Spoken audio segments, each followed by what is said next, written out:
So what's up, kamusta? Ayos pa tayo dyan. So nandito tayo ngayon sa may Skygo Baliwag branch para sa update natin. Ngayong 2026, bagong taon, bagong motor.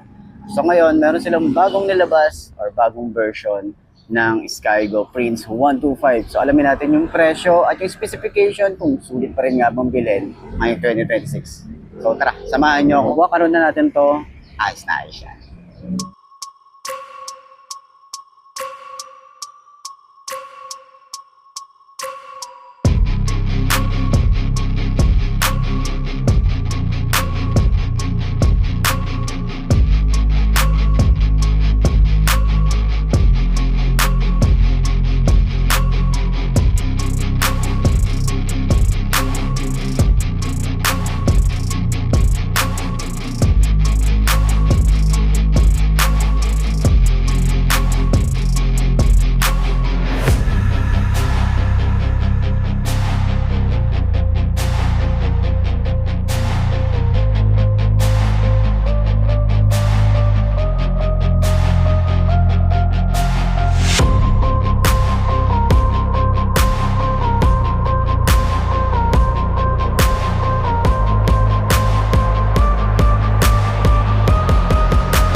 So yun nga mga best, no, available na nga po dito, okay, sa Skygo Baliwag branch, itong motorcycle na to. At marami tayong darating next week ng mga unit, okay, mga bagong unit ng Prince 125. So isa sa mga upgraded version ni Skygo pagdating sa Pantra, okay, isa sa mga naka-timing chain na motorcycle nila ngayon. Tapos marami silang upgrade dito, lalo na sa headlight, okay, naka-LED na tayo na headlight. Yung taillight din natin, naka-LED na rin tayo rito. At kagandahan dito, meron na rin tayong USB charging port. And ang special dito, nandito sa susi niya. Okay, kapag tinap natin to, okay, tatap natin, mag-on yung kanyang panel gauge. Okay, so yun yung kagandahan dito, para tayo nakakiles. Tapos, pwede rin nating patayin gamit yung ating itong parang flip card, okay? So, pag tinap ulit natin dito sa side, is mamamatay siya, okay? So, nandito lang sa side na to, okay? Dito sa right side ba to? Hindi ko alam, basta dito sa side na to. Ito gawe. Ayan, so kagandahan, kapag yung susi is nawala, tapos yung flip card nyo, o yung card na to is nasa bag nyo lang, or nasa wallet nyo, pwede nyo pa rin may uwi yung motorcycle na to. Okay? So, pwede rin, may dalawang option yan. Pwede mong i-on. Okay, naka-on na siya yung kanyang panel gauge. Tapos tap mo rito. Ayan, itatap mo siya. Pwede mong pugutin yung susi habang naka-on pa yung panel gauge. So para mapatay yan, pwede mo pa rin i-tap ulit. Mamamatay yung panel gauge.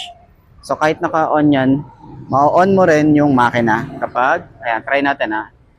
Ayan, tapos push. Ayan, naka-on na. Diba? Naka-on na yung makina. Tapos pwede natin patayin.